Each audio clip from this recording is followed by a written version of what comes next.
Villa plot కొంటే రీకా valley magnetic సిటీలోనే కొనాలి. హైదరాబాద్ బెంగళూరు హైవేకి ఆనుకొని ఉన్న రెడీ టు కన్స్ట్రక్షన్ ప్రాజెక్ట్ రీకా valley magnetic city luxury villa plot.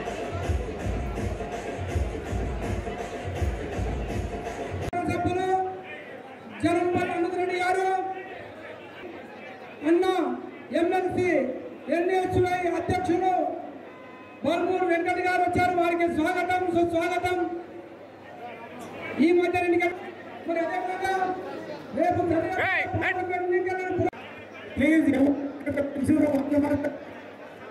మిగిలిన వాళ్ళు దయచేసి వేదిక దిగాలి. దయచేసి వేదిక వెంకట చేయాలి. ఎవరికైతే స్టేజ్ పైకి పిలువబడుతారో వాళ్ళే ఉండాలి ప్లీజ్.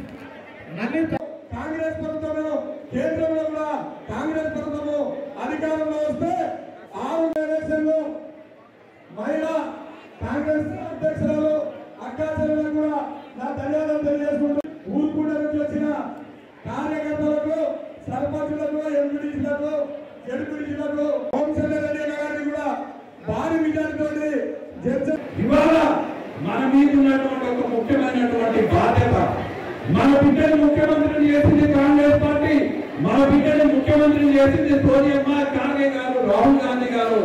ఆ బిడ్డ ఇవాళ మన మహబూబ్ నగర్ లోక్సభ నియోజకవర్గ స్థానానికి ఇన్ఛార్జ్ గా ఉన్నారు. ఈ లోక్సభ స్థానంలో గెలుపు బాధ్యత మన ముఖ్యమంత్రి మన పార్లమెంట్ మెట్టుకింద భుజస్థానాలపైన వేసుకోవడం జరిగింది. ఇవాళ మన ముఖ్యమంత్రి పరపతిని ఢిల్లీలో పెట్టారంటే ఈ పాలమూరు జిల్లాలో ఉన్నటువంటి మహబూబ్ నగర్ లోక్సభ స్థానం నుంచి అత్యధిక మెజార్టీతో మనం ఈ స్థానాన్ని గెలిపించుకొని మన బిడ్డని ముఖ్యమంత్రి చేసినందుకు ఆ బిడ్డ గౌరవం ఢిల్లీలో జరిగేటట్టుగా చేయాల్సినటువంటి బాధ్యత మనందరిపై ఉన్నది. మనం రాహుల్ గాంధీ గారిని ప్రధానమంత్రి చేయడం కోసము ఈ లోక్సభ ఎన్నికల్లో కష్టపడి పనిచేయాల్సిన బాధ్యత మనందరిపైన ఉన్నది. ఈ మాట చెప్తూ ఇంకొక ముఖ్యమైన విషయము, ఇందాక అనిరుద్ రెడ్డి గారు కూడా చెప్పడం జరిగింది. మీ అందరూ కష్టపడి నాకు ఉద్యోగం ఇప్పించిండ్రు, ఇప్పుడు నా బాధ్యత మీకందరికీ ఉద్యోగాలు ఇప్పించే బాధ్యత నా బాధ్యత చెప్పిండ్రు. ఎంపీటీసీ ఎలక్షన్లు వస్తాయి, సర్పంచ్ ఎలక్షన్లు వస్తాయి, జడ్పీటీసీ ఎలక్షన్లు వస్తాయి, సింగిల్ విండో ఎలక్షన్లు వస్తాయి. మా కోసం ఎట్లయితే కష్టపడ్డారో మీ ఎన్నికలలో sarpanch, MPTC, ZPTC, single window ఎలక్షన్ల మీకు పదవులు రావడం కోసం, మీకు ఉద్యోగాలు రావడం కోసం మేమందరం కష్టపడి మీ ఉద్యోగాల కోసం పాటుపడతామని అందరూ కూడా చెప్పడం జరిగింది. కాబట్టి మనందరం కూడా కష్టపడి ఏ ఎన్నిక వచ్చినా కాంగ్రెస్ పార్టీ గెలిపే లక్ష్యంగా మనందరం కూడా కష్టపడి పనిచేద్దామనే మాట తెలియజేస్తూ ఎక్కువసేపు మాట్లాడకుండా ముగించే ముందు ఒక్క విషయము, అనిరుద్ రెడ్డి గారు నేను రోజు మాట్లాడుతున్నా, ఎప్పుడు మాట్లాడినా వారు నేను మాట్లాడుతున్నప్పుడు వారు అడిగే విషయం కానీ వారు చర్చించే విషయం ఎప్పుడు కూడా ఒకటే, జడ్చర్ల నియోజకవర్గ అభివృద్ధి గురించి, జడ్చర్ల నియోజకవర్గాన్ని ఒక ఆదర్శ నియోజకవర్గాన్ని తీర్చిదిద్దడానికి అనిరుద్ రెడ్డి గారు కంకణ బద్దులై ఉన్నారు. వారికి చాలా అనుభవం ఉన్నది. ఉన్నత చదువు చదువుకున్నటువంటి వ్యక్తి, ఇంజనీరింగ్ పూర్తి చేసి పరిశ్రమల మీద చాలా అవగాహన ఉన్నటువంటి వ్యక్తి.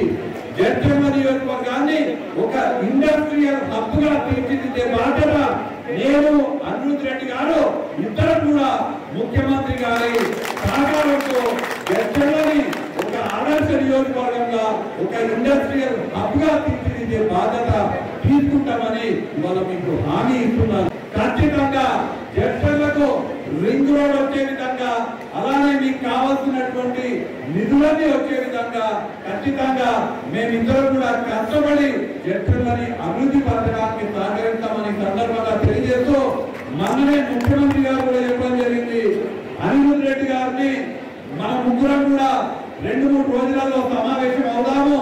అనిరుద్ రెడ్డి గారు నువ్వు ఇద్దరు కలిసి నా దగ్గరికి రండి, జడ్చర్లకు ఏమేమి కావాలనో, ఏమేమి నిధులు కావాలి, ఏమేమి పథకాలు రావాలనో రెడీ చేసుకోమని అనిరుద్ రెడ్డి గారు చెప్పండి అని చెప్పడం జరిగింది. నేను అనిరుద్ రెడ్డి గారు 2-3 రోజులలో ముఖ్యమంత్రి గారిని కలిసి మీరు అడిగినటువంటి మీ శాసన సభ్యునిగా అనిరుద్ రెడ్డి గారు అడిగినటువంటి అన్ని పథకాలకి సంపూర్ణ మద్దతు ముఖ్యమంత్రి గారు ఇస్తారు. మనం జట్లని అన్ని విధాలుగా అభివృద్ధి పరుచుకుందామనే మాట తెలియజేస్తూ ఈ సమావేశాన్ని విజయవంతం చేసినటువంటి ప్రతి ఒక్క చర్చల నియోజకవర్గ కాంగ్రెస్ పార్టీ నాయకులకి, ప్రతి ఒక్క కార్యకర్తకి, ప్రతి ఒక్క కాంగ్రెస్ అభిమానికి పేరు పేరున కృతజ్ఞతలు తెలియజేస్తుంటూ మరిన్ని వీడియోస్ కోసం ఛానల్ ని సబ్స్క్రైబ్ చేయండి. లేటెస్ట్ అప్డేట్స్ కోసం వాట్సాప్ ఛానల్ ని ఫాలో చేయండి. అండ్ లింక్ డిస్క్రిప్షన్ లో ఉంది.